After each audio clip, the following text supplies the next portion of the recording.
الحمدللہ، جیسا کہ ماہ رمضان المبارک کی آمد ہے، ہم سب کو چاہیے کہ ہم اس مہینے میں کثرت سے اللہ رب العزت کے بارگاہ میں توبہ و استغفار کریں، گریہ و وزاری کریں۔ ایک حدیث پاک میں ہے کہ جس شخص نے رمضان کے مہینے کو پایا اور اپنی مغفرت نہیں کروائی تو وہ شخص ہلاک ہو۔ رسول اکرم صلی اللہ علیہ وسلم نے صحابہ کرام سے ارشاد فرمایا، ممبر کے پاس آؤ۔ تو تمام صحابہ کرام ممبر کے پاس جمع ہو گئے۔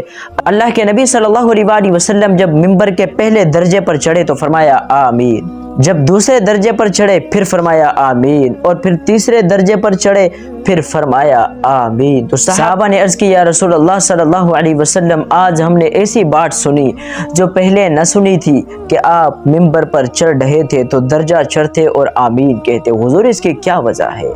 تو رسول اکرم صلی اللہ علیہ وسلم نے فرمایا کہ جبرائیل امین نے آ کر مجھے عرض کی، وہ شخص اللہ کی رحمت سے دور ہو یا وہ شخص ہلاک ہو جس نے رمضان کا مہینہ پایا اور اپنی مغفرت نہیں کروائی۔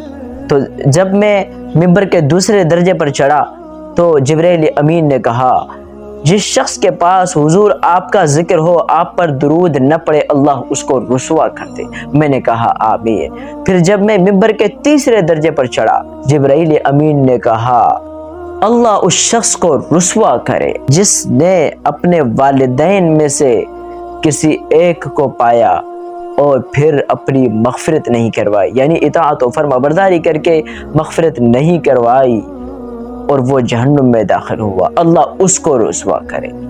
تو یہ ماہ رمضان المبارک کی آمد ہے۔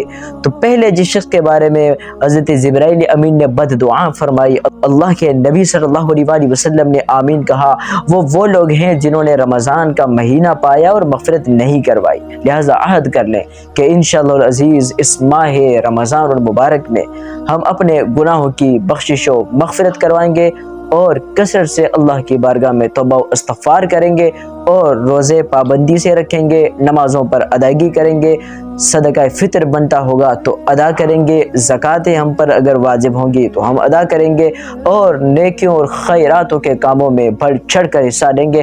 اللہ رب العزت ہم سب کو عمل کی توفیق عطا فرمائے۔